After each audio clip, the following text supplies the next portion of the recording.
बोलो जयकारा बोल मेरे श्री गुरु महाराज की जय।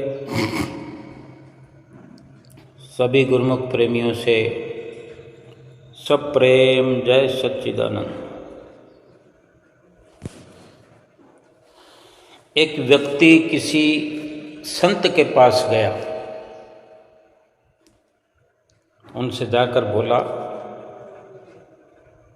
महाराज मुझे मुक्ति का उपाय बताइए।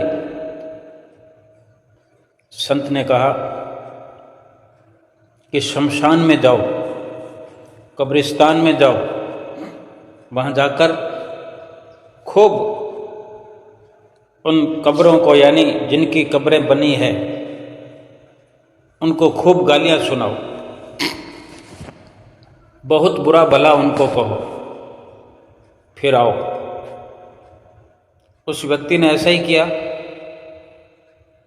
दूसरे दिन फिर संत जी ने कहा, आज फिर जाओ, आज जिन कब्रों को तुमने कल गालियां दी थी, आज उनकी खूब तारीफ करके आओ, उनका गुणगान करके आओ, उनकी प्रशंसा, उनकी स्तुति करके आओ। तो वो व्यक्ति फिर चला गया और वहाँ जाकर तारीफ करने लगा, गुणगान करने लगा, तुम ऐसे, तुम वैसे। और वापस आ गया संत जी के पास। अब ध्यान से सुनने और समझने वाली बात है। हम इस माध्यम से अपने जीवन को एक नई दिशा में ले जा सकते हैं, अपने जीवन को खुशहाल बना सकते हैं, अपने जीवन को धन्य बना सकते हैं। संत जी ने कहा कि भाई तुम कल भी गए थे शमशान में, बुरा भला कहने, खूब गालियां देने, जी भर के तुमने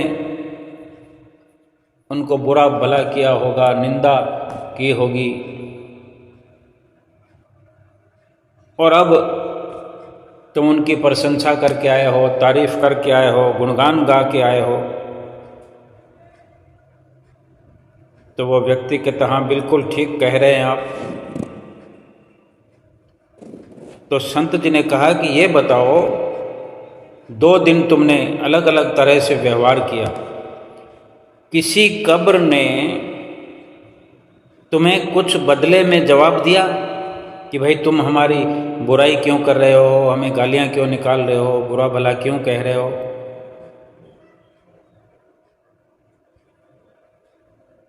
और जब आज तुमने तारीफ के पुल बांधे, उनकी खूब प्रशंसा की, तब किसी कब्र ने तुम्हें कुछ कहा होगा, कहीं से कोई आवाज आई? तो वो व्यक्ति कहता, नहीं महाराज, किसी कब्र ने कोई जवाब नहीं दिया, किसी प्रकार का हमने बदले में एक्शन रिएक्शन ना देखा, ना कुछ सुना। तो संत मुस्कुराए, बोले कि जब तुम इस अवस्था में पहुंच जाओ कि जिस अवस्था में जब तुम्हारी कोई प्रतिक्रिया ना हो, तो समझना कि तुम मुक्ति के अधिकारी हो गए हो। संत जी ने कहा कि तुमने जो मुक्ति का उपाय पूछा है, तरीका पूछा है, वही हम बता रहे हैं। अब हमें ये समझना है कि संतों के विचारों को, संतों के वचनों को हम सुनते रहते हैं, हमें समझ क्यों नहीं आती? आज भी हम ठीक से विचार करें कि संतों ने क्या कहा। संतों ने ये समझाया उस व्यक्ति को और हमें भी यही समझना है कि ये अवस्था जो कब्रों की है, कौन सी? कि उस व्यक्ति ने कब्रों पर जा कर के उनको गालियां भी निकाली, जितना जी चाहा कोस लिया, बुराई कर ली, निंदा कर ली, दूसरे दिन जाके उलट व्यवहार भी किया, अच्छी अच्छी बातें करी, गुणगान किए। दोनों ही सूरतों में कब्रों ने कुछ नहीं कहा। तो हमें ये सीखना है, हम जो इस अवस्था में पहुँचे, ये अवस्था वही है कि आज हम जिस अवस्था में हैं, अगर इस अवस्था से उस अवस्था में पहुंच जाए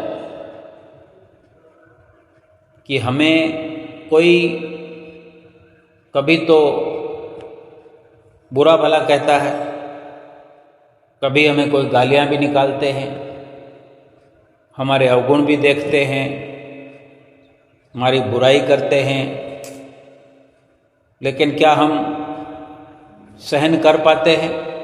एक की दो सुनाते हैं,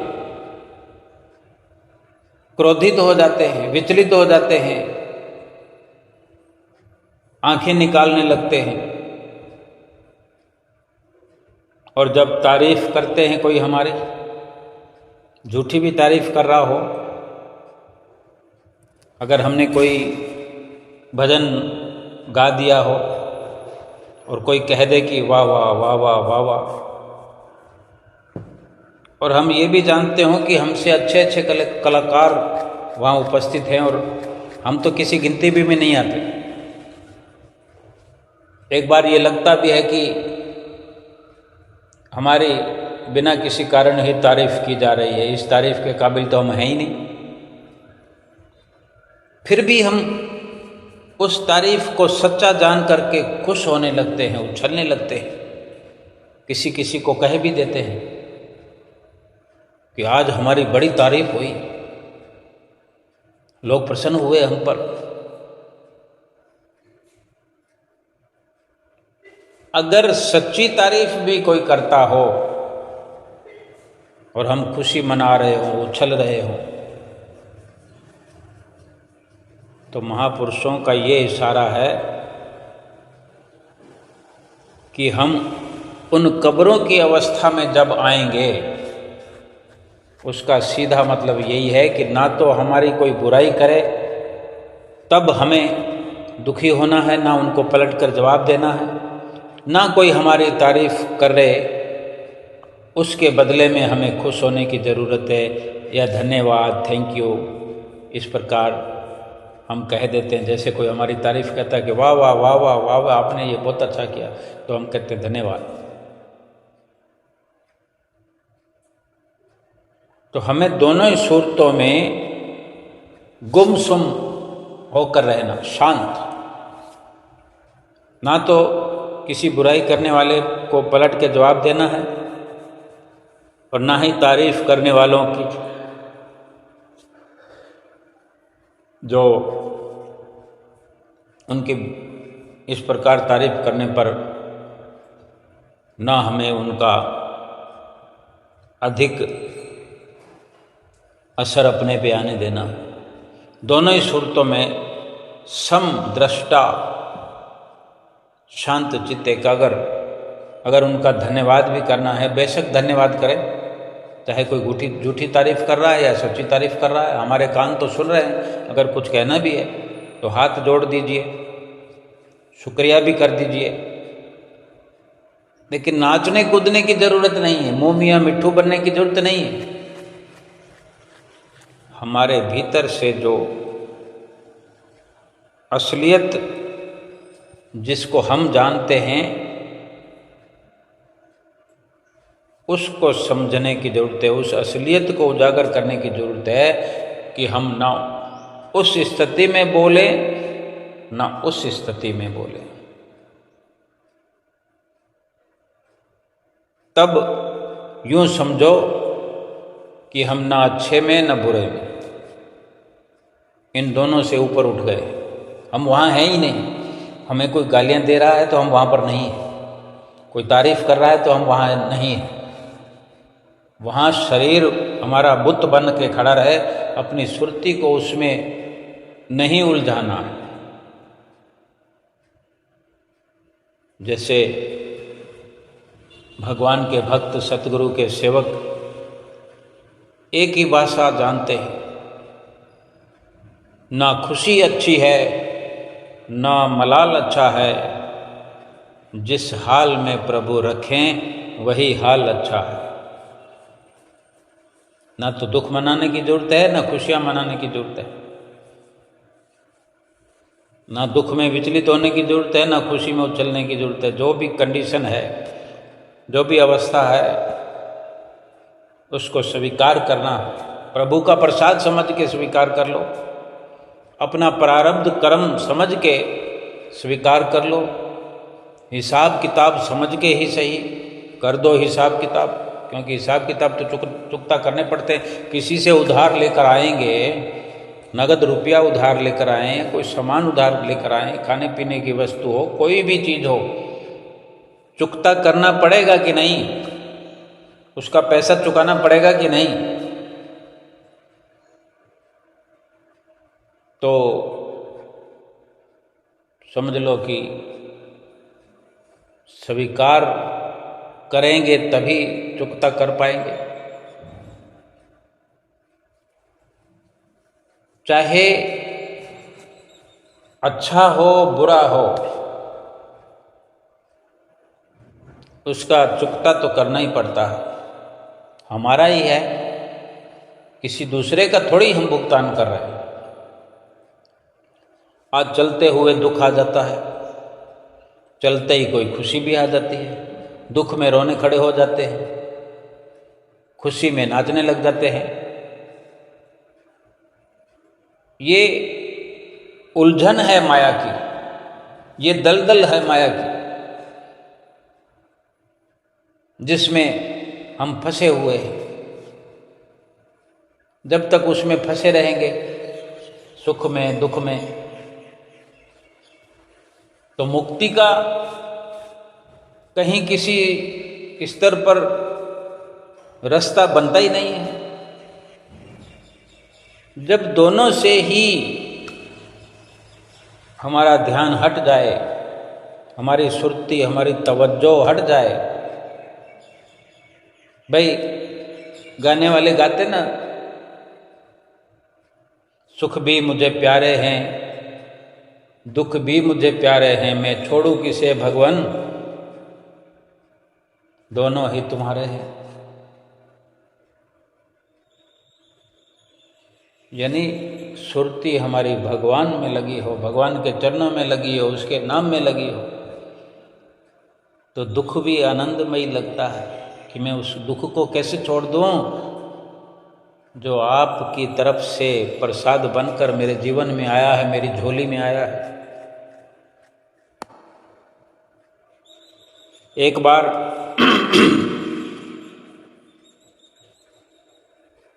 किसी ने तुलसीदास जी से पूछा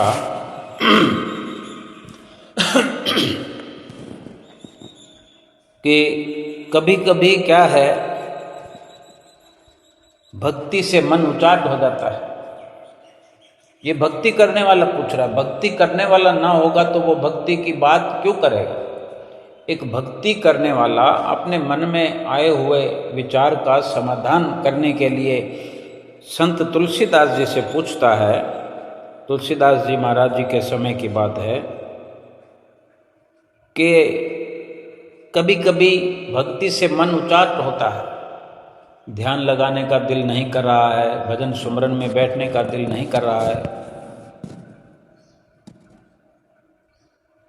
लेकिन फिर भी क्या है कि हम नित्य नियम में लगे हुए हैं, हमारा नियम बना हुआ है, दिल हमारा नहीं कर रहा है, मन उचाट है, फिर भी हम बैठे हैं, भजन कर रहे हैं, कीर्तन कर रहे हैं, ध्यान नहीं लग रहा, जी नहीं कर रहा, मन बड़ा विचलित है, दुखी है। बहुत सारी स्थितियां जीवन में ऐसी आती है, ऐसी घटनाएं घटित हो जाती है,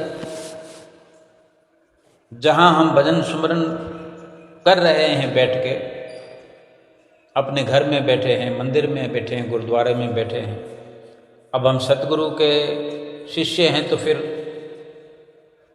सतगुरु ने कुटियाएं हमारे लिए आश्रम बनवाए हैं, और यूँ तो हमारे घर में भी हमने अपनी व्यवस्था खूब कर रखी है। अपने भीतर भी हमने मंदिर बना रखा है, सतगुरु का सिंहासन बना रखा है, बैठे हुए हैं। ये सवाल केवल उस व्यक्ति का नहीं है जो संत तुलसीदास जी से पूछ रहा है। आज जितने गुरुमुख प्रेमी सतगुरु के शिष्य हैं, सेवक हैं, हम सबका ये विचार है। कोई भी अछूता नहीं, किसी को कम किसी को ज़्यादा, दुविधा, परेशानी, मन का उचाट होना, मन न लगना, ये स्थिति हर किसी के में आती है। और एक सीधे सीधे तरीके से और समझते हैं कि हम भजन सुमरन में बैठे हुए हैं, चाहे कहीं बैठे, घर में बैठे हुए हैं, कुटिया पर बैठे हुए, घर का समझ लेते हैं। अपने घर में हम भजन सुमरन कर रहे हैं, क्योंकि कुटिया पर रोज जा नहीं सकते, आनंदपुर में रोज, प्रयाग धाम में रोज पहुंच नहीं सकते, लेकिन घर तो हम रोज होते हैं। भजन में बैठे हुए हैं। अब घर में अनेक सदस्य रहते हैं, 2 3 4 तो रहते ही हैं। और अगर 2 3 4 लोग घर में रहते हैं, हम भजन कर रहे हैं, तो बाकी के जो सदस्य हैं वो सब तो नहीं कर रहे ना। तो किसी का भी मिलने वाला आ गया, भक्तानी से कोई मिलने, कोई भक्तानी आ गई अड़ोस से पड़ोस से, या बेटे का कोई मित्र आ गया, बेटी का कोई मिलने वाली कोई सहेली आ गई, या रिश्तेदार कोई आ गए, वो बातचीत करेंगे, सब दूसरे कमरे में बात करेंगे, तो हम दूसरे कमरे में बैठे हुए हैं तो वहाँ भी आवाज़ें आएगी, हम दरवाज़ा बंद कर दें तो भी आवाज़ें आएगी। या ठीक है, ये समझते हैं कि गली में कोई साफ सफाई का मसला है, अड़ोस पड़ोस का मसला है, कोई सफाई कर्मचारी आया हुआ है, उससे कोई बात है, कहीं कोई तीखे शब्दों में बात होने लगती है, या कहीं उलझने की बात होती है, कहीं तर्क वितर्क बहस हो रही है। अब हमारे कानों में तो आवाज़ पड़ती है कि हमारी भक्तानी किसी से बात कर रही है, उलझ रही है, या बेटा किसी से वाद विवाद कर रहा है, या हमारे माता पिता साथ में रहते हैं तो, या यूँ सोचे कि आपस में ही घर में कोई लड़ पड़ा है, माता पिता की आपस में कोई बहस हो रही है, या 2 भाई हैं आपस में लड़ पड़े हैं, और कुछ ऐसा सुन रहे हैं जिसमें बड़ा मन व्यथित हो गया है वो बातें सुनकर। तो मन तो हट गया ना भजन सुमरन से। ऐसी स्थिति भी आ जाती है कि भजन सुमरन छोड़ना पड़ता है, और वो जरूरी होता है। लेकिन ऐसी स्थिति नहीं होती, केवल वो बातें होती हैं जो बेशक वो शब्द घातक हों, ऐसी स्थिति में हम बैठे रहते हैं, लेकिन ध्यान सारा उधर खिंच गया। तर्क वितर्क, बहसबाजी, लड़ाई झगड़ा, या किसी के मेहमान के आ जाने से जो शोरगुल, जो कुछ भी है वो तो शांत हो गया समझो। लेकिन हम भजन पर तो बैठे हुए हैं, मन तो हमारा उचाट हो गया। उस स्थिति में हम अपने भीतर से पूछें, अपने आप से पूछें, या हम भजन सुमरन किया करते हैं तो अपने अनुभव जानने की कोशिश करें, देखने समझने की कोशिश करें कि हमारा मन विचलित होता तो ये सवाल खड़ा हो जाता है। हर किसी भजन सुमरन करने वाले के अंदर ये ख्याल उठता है, अक्सर एक बार भी नहीं, अनेकों बार। अगर घर गृहस्थी में इंसान रहता है तो हर किसी के जीवन में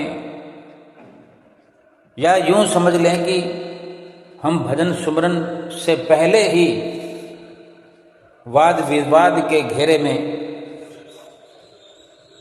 आकर के उलझ करके फिर अपने नियम के अनुसार जो हमने रोज़मर्रा का नियम बना रखा है गुरु महाराज जी की आज्ञा पर, मौज पर, हम अपने चाहे 5-10 मिनट 20 मिनट लेट हो गए उस फसाद की वजह से, चाहे वो फसाद हमारा भी घर में हुआ, बेटे के साथ हुआ, भक्तानी के साथ हुआ, बेटी के साथ हुआ, जो भी मर्जी बात थी, बहस हो गई, मन बड़ा दुखी हो गया, या हम किसी और से लड़ पड़े या किसी और से वाद विवाद हो गया, घर से बाहर ये हो गया, हम जब भजन सुमरन पर बैठेंगे मन तो नहीं लगेगा। तो ये वो सवाल है जो हर किसी इंसान के अंदर होता है, उठता है, ये अवस्था आती है। तो हम भी चाहेंगे, अगर हम भजन सुमरन से प्यार करते हैं तो हम अवश्य चाहेंगे कि हम बैठे तो रहे, भजन में बैठे तो रहे, सुमरन में बैठे रहे, हम उठे नहीं, लेकिन घटनाक्रम जो अपने अंदर ही अंदर वो वही चलता रहा जो हमारा वाद विवाद था, या हम दूसरे का वाद विवाद सुन रहे थे अपने कानों से, हमारे भीतर वही सब चलता रहे। तो हम यही पूछना चाहेंगे जो उस व्यक्ति ने पूछा संत तुलसीदास जी महाराज जी से कि जब भजन सुमरन में मन नहीं लगता हो फिर भी अगर हम बैठे रहे हों तो क्या उसका फल मिलेगा, क्या उस भजन सुमरन का लाभ होगा? तुलसीदास जी ने खूब सुंदर और मुस्कुरा करके जवाब दिया। दोहा सुना के दिया। तुलसीदास जी क्या फरमाते हैं कि तुलसी मेरे राम को रीझ भजो या खीज, भौम पड़ा जामे सभी उल्टा सीधा बीज। भौम पड़ा जामे सभी, भौम यानी भूमि, जामे यानी जन्मेगा।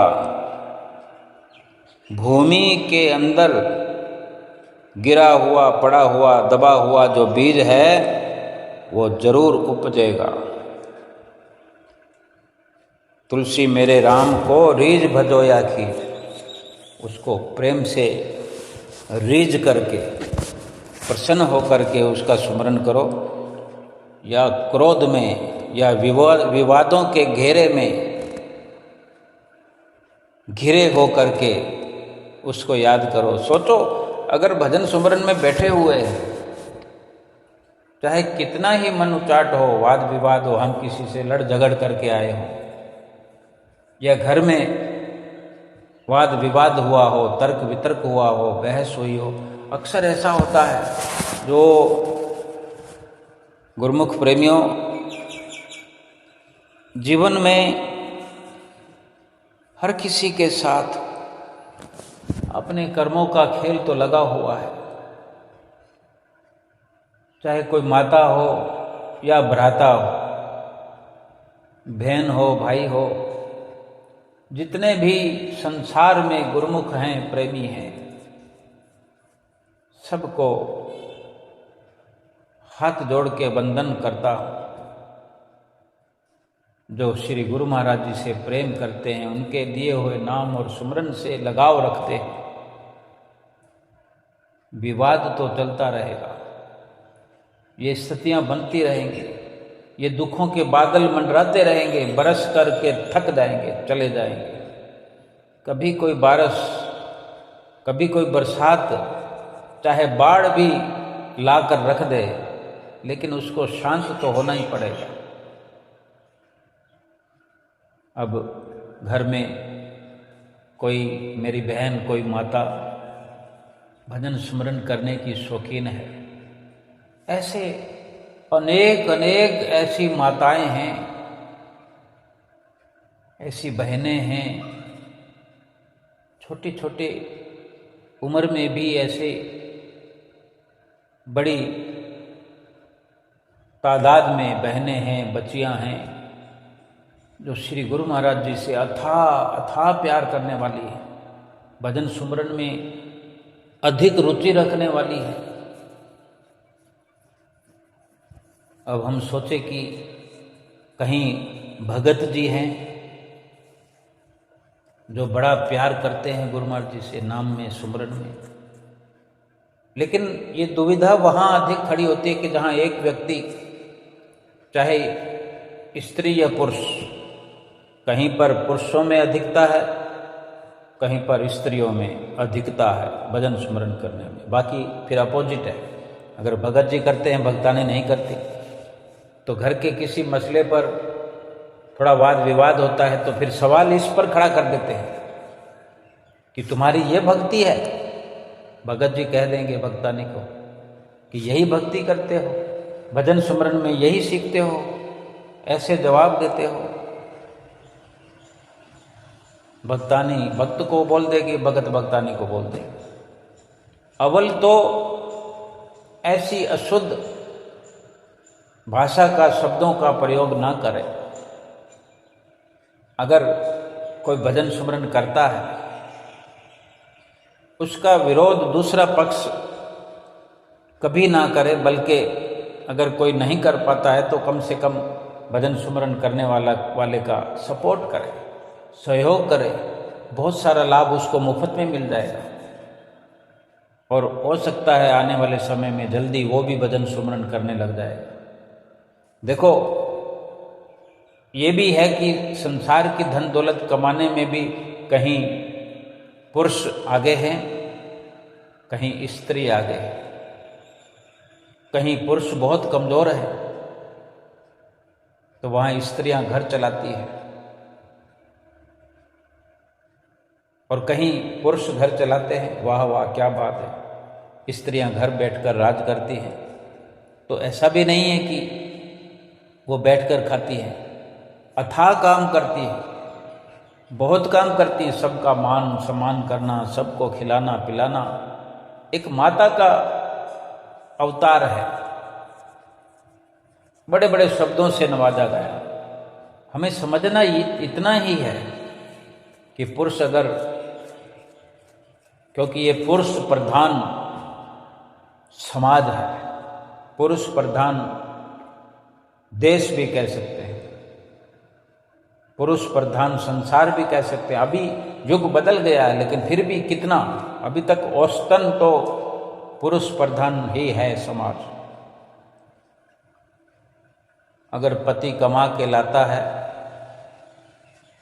तो स्त्रियां, पत्नियां अपने जिम्मेवारी वाला काम करके निश्चिंत होकर के गुजर बसर करती हैं कि नहीं, स्वीकार करती हैं, आदर भी करती हैं कि हाँ कमा के लाए पति। उसके बनस्पत, उसके उलट में जहाँ ये भक्ति की कमाई कोई भक्त करता हो या भक्तानी करती हो, कमाई तो कमाई है ना, लेकिन ये भी एक कुदरत की विडंबना कहें कि ये कमाई दिखती नहीं है, नज़र नहीं आती। इस वजह से भी भक्ति करने वाला, सुमरन करने वाला संदेह के घेरे में रहता है, इन तानों के घेरे में आ जाता है। लेकिन कोई अपने शब्दों का ठीक से इस्तेमाल करे तो बहुत बेहतर है कि वो कमा रहा है भक्ति का धन, तो पूरा परिवार उसका लाभ उठाएगा। उस भक्ति से, भक्ति के प्रभाव से, भजन के प्रभाव से पूरे घर पर मालिक का पहरा रहता है। दुख वहाँ नहीं आते, मुसीबतें वहाँ नहीं आती। लेकिन जो भजन करता है उसके लिए भी ये महापुरुषों के वचन है कि अगर हमें किसी ने ताने मारे, किसी ने कुछ सुनाया, हमें पखंडी कह दिया, बहुत सारी बातें कह देंगे। गुरु महाराज जी का भी नाम ले लेते, क्या तुम्हें गुरु महाराज जी ये सिखाते हैं? क्या तुम कुटिया पर जाते हो यही सीख कर आते हो? अब क्रोध होता है तो सब कुछ कह दिया जाता। हमें ये विचार करना चाहिए कि हम भजन सुमरन करने वाले हैं तो हम शांत चित्त बने रहें। हमें इतना तो ज्ञान हो ही जाना चाहिए, इतनी समझ तो आ ही जानी चाहिए कि ये अज्ञानवश बोल रहे हैं, और बाकी जो हम इनके साथ में रहने को मजबूर हैं तो उस मजबूरी को जरूरी समझ कर रहें। क्यों मन को दुखाने की ज़रूरत है? क्योंकि कर्मों से बंधे हुए हैं, कर्मों का बंधन है। अपने भजन को करते जाइए, सुमरन को करते जाइए। अपना प्रेम भजन से, भगवान से कम नहीं होने देना है, तनक भी, लेश मात्र भी। रोने का दिल करता है तो रो लीजिए, भीतर ही भीतर गद गद कंठ करके अपने सतगुरु से प्यार करिए, अपने प्रेम को बढ़ाइए। और जो हमें क्रोध कर रहा है या जो कुछ बुरा भला कह रहा है उसके लिए गुस्सा करने की, क्रोध करने की जरूरत नहीं। दोनों को समझना, जो समझ को अख्तियार करेगा उसको लाभ तो होगा ही होगा। संत तुलसीदास जी यही समझा रहे हैं। तुलसीदास जी क्या कह रहे हैं, यही समझाना चाहते हैं संत तुलसीदास जी। जो समझाना चाहते हैं कि किसी भी प्रकार से अगर मन उचाट हुआ है, मन खराब हो रहा है, मन उपराम हो रहा है, शामिल नहीं हो रहा भजन सुमरन में, तो अगर आप बैठे हैं, लगे हैं, प्रयास कर रहे हैं, तो वही एक सत्य जो बताना चाह रहे हैं वो बीज के माध्यम से हमें समझाया कि जिस प्रकार जमीन में बीज अगर बो दिया जाए, जो बीज उछाल दिया जाता जमीन में, बस उसका टिक जाना, जमीन में स्थिर हो जाना, फिर चाहे वो सीधा हो, टेढ़ा हो, आड़ा हो, उल्टा हो, सीधा हो, हर वस्तु की दशा बनी हुई है, दिशा बनी हुई है, साइड बनी हुई है, उल्टा सीधा बना हुआ है। सारा सारांश समझा दिया है कि बीज अगर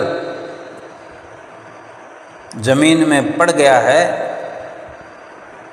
तो उल्टा सीधा, आड़ा टेढ़ा तिरछा कैसा भी हो, वो फसल तैयार होगी। क्योंकि उसके भी समझने के बहुत तरीके हैं, जो गहराई है। अब कोई सोचे कि ऐसे कैसे भी मन लगेगा नहीं, तो फिर मन के लगे बिना कहाँ पर पहुँचेगा इंसान, ये जीव बिना मन लगे सुमरन में कहाँ तक जाएगा। लेकिन जिसने अपने शरीर को बिठा कर रखा है, लगातार उसने अपना फर्ज निभाया, कर्तव्य निभाया, आज्ञा का पालन किया। अब श्री गुरु महाराज जी हमें कहते हैं कि 2 घंटे भजन सुमरन करो। आज एक भक्त्यानी और उनकी बेटी जो अपने परिवार के साथ थी, तो वो भगत जी कहते हैं कि इनको भजन करने का आशीर्वाद दीजिए ताकि ये भजन किया कर। तो गुरु महाराज जी ने पूछा भी कितना करती हो? तो भक्तानी ने कहा कि थोड़ा बहुत करती हूँ। अब 10-15 मिनट को भी थोड़ा बहुत कह दिया जाता है, आधे घंटे को भी थोड़ा बहुत कह दिया जाता है। उनकी बेटी से पूछ रहे थे तो तुम करती हो? तो उसने सिर हिला दिया, भाई नहीं करती हूँ। तो श्री गुरु महाराज जी ने जैसे कोई उसके अंतर मन की दशा को पढ़ करके इतनी रियायत करी कि आधे घंटे से शुरुआत करो और फिर 2 महीने के बाद 2 घंटे तक अपनी टाइमिंग को ले आओ। 2 घंटे बाद फिर 2 महीने बाद 2 घंटे होने चाहिए, आधा घंटा से शुरुआत करके। इतनी बड़ी रहमत, अगर ये इस बात को भी वो मान ले कि आधा घंटा से शुरुआत करके फिर थोड़ा थोड़ा बढ़ाती जाए, तो भी वो गुरु महाराज जी की आज्ञा ही मानी जाएगी। वैसे तो श्री गुरु महाराज जी 2 घंटे से कम किसी को वचन फरमाते ही नहीं है, 2 घंटे ही जरूरी बताते हैं। लेकिन ये भी सत्य है कि अगर आधा घंटा की शुरुआत फिर हम रोज का रोज बढ़ाते जाएं, चाहे 1-2 मिनट रोज बढ़ा दें। अब 1 मिनट रोज बढ़ाओ तो दूसरे दिन तो 31 मिनट हो जाएगा, फिर 32 मिनट हो जाएगा, यानी 30 दिन के बाद वो आधे घंटे वाला भजन जो 1 घंटे का हो जाएगा, 1 मिनट रोज बढ़ाने से। और फिर 30 दिन और पड़े होंगे, अगर 1-1 मिनट बढ़ाएंगे तो 1.5 घंटा तो हो ही जाएगा। लेकिन हमें अगर 2 घंटे में 2 दिन में 2 घंटे 2 महीने में 2 घंटे करना है तो हम 1 मिनट नहीं 1.5 मिनट बढ़ा दें। 1.5 मिनट बढ़ाएंगे तो 30 मिनट में 30 दिन में 45 मिनट बढ़ जाएंगे, अगले 30 दिन में फिर 45 मिनट बढ़ जाएंगे, 1.5 घंटा हो गया। और आधे घंटे से तो हमने शुरुआत करी ही है। श्री गुरु महाराज जी की आज्ञा को किसी भी प्रकार से मानकर हम शुरुआत कर देते हैं तो फिर हम आगे स्टेप बाय स्टेप वहीं पहुंच जाएंगे जहां गुरु महाराज जी हमें पहुंचाना चाहते हैं। और जो मन न लगने की बात है, और तुलसीदास जी महाराज जो फरमा रहे हैं कि फसल तो तैयार होगी, वो इसलिए कि जिसका 2 घंटे का अभ्यास पक्का है, मन लग रहा है या नहीं लग रहा है, जिसने अपने शरीर को 2 घंटे बिठाना ही बिठाना है, तो सोचो मन कितनी देर तक या कितने दिनों तक शरीर के बिना रह सकता है। घूम फिर के आएगा तो शरीर में ही। मन का ठिकाना असली शरीर के अंदर है। अब ये भटकता फिरता है, भागता फिरता है, तो भाग भाग कर जाएगा कहाँ? आएगा तो वापस अपने घर में ही। जमीन कभी, खेत या भूमि कभी जब बीज बोया जाता है तो ये नहीं देखा जाता, जमीन ये नहीं देखती कि जो बीज बोए गए हैं वो उल्टे पड़ रहे हैं या सीधे पड़ रहे हैं, किसके हाथों से पड़ रहे हैं, बिल्कुल नहीं देखा जाता। लेकिन जैसे भी पड़ेंगे उसकी जो उपज है, जिस तरफ से बीज का अंकुर जिस तरफ से फूटना है वहीं से फूटेगा, अपने आप ऊपर आएगा, जमीन से बाहर आएगा। कैसे भी स्थिति में बीज डाले जाएं, कालांतर में फसल बन ही जाती है। अब चाहे बिना मन लगे हुए भजन कोई कर रहा है या मन लगा के कर रहा है, जैसे भी कर रहा है, मन अगर आज नहीं लग रहा है, भाव कहने का यही है कि जिसने अपने शरीर को अडोल कर लिया है, शरीर पर कंट्रोल कर लिया है, अपना दबदबा बना लिया है, शरीर को आदी कर दिया है, शरीर का अभ्यास पक्का कर लिया है, उसका भजन सुमरन पक्का होने में कोई विशेष समय नहीं लगेगा। उसका मन लगेगा, मन अवश्य लगेगा। ऐसा लगेगा कि आज तो मन को लगाना पड़ रहा है, कल फिर ये मन जो है भजन सुमरन के बिना रह भी नहीं पाएगा। अब कोई इस प्रकार यकीन करके देखे, कोई ये विचार करके देखे कि अभ्यास का मतलब क्या है, अभ्यास का लाभ क्या है, अभ्यास की कैपेसिटी क्या है। ये तो अभ्यास करने पर ही रिजल्ट आएगा। शरीर को जिद करके ढीठ बन करके 2 घंटे भजन पर बिठाओ। शरीर जिद करता है तो हम भी जिद कर सकते हैं।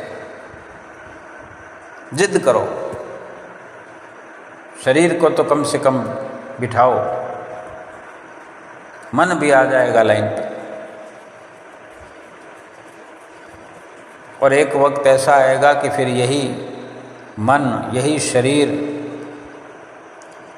जिद करने लगेगा कि 2 घंटे भजन पर बैठना ही है, क्योंकि शरीर को आराम मिलता है। और जब तक मन नहीं लगता है तो शरीर बेचैन ही बेचैन नजर आता है। ऐसे लगता है जैसे थकान हो गई, कमर थक गई, मेरे घुटने थक गए, मेरे पाँव थक गए, मेरी आंखें थक गई, सिर दुखने लग गया। कई लोग कहते हैं सिर दुखने लगा, सिर भारी हो गया, तो कहीं ना कहीं तो मन विचलित है। कई बार हम किसी कार्य को करने में बड़ी उछल कूद करते हैं। अब गुरु महाराज जी ने अगर वचन फरमा दिए कि अंदर खजाना है, तो हम ऐसी उथल पुथल मचाते हैं कि तुरंत आज का आज खजाना देख लें। कैसे दिख जाएगा आज का आज? अभ्यास करना पड़ेगा, पुरुषार्थ करना पड़ेगा, वक्त लगाना पड़ेगा, समय हम लगाते चले जाएंगे, कोई ना कोई घड़ी अवसर आएगा, लाभ तो होगा। लेकिन हम जो जल्दी करते हैं, हम जो जल्दी जल्दी चाहते हैं कि आज का आज लाभ मिल जाए, यही एक बहुत बड़ी दुविधा है। सब्र करना पड़ेगा।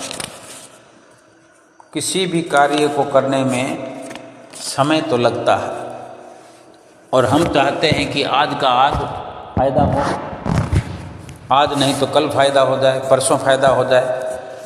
आज हो, कल हो या बरसों हो, हमारा काम है शरीर को बिठाना, शरीर में मन को स्थिर करना।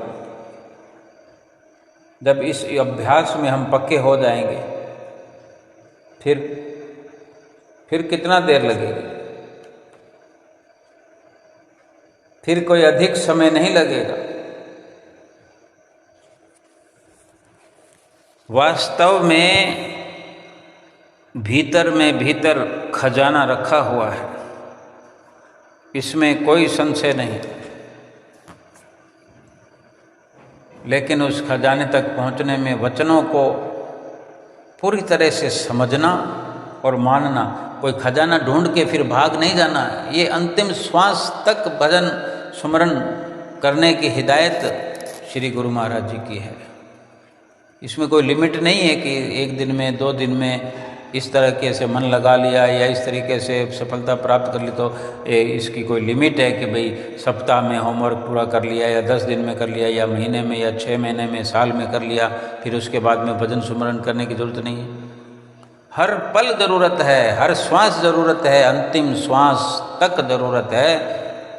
इसकी कोई लिमिट नहीं। क्योंकि अगर 2 साल कोई भजन सुमरन करता रहे और सोचे कि मैंने एडवांस कर लिया है, बहुत घंटे करके रोज़ के रोज़ हमने कई समय का इकट्ठा कर लिया है, अब हम थोड़ा समय नहीं करेंगे, 6 महीने ही नहीं करेंगे, 6 महीने तक हमने एडवांस में कर लिया, तो सोचो जब सुमरन भजन हम छोड़ देंगे तो ये मन जो है फिर कहाँ लगेगा?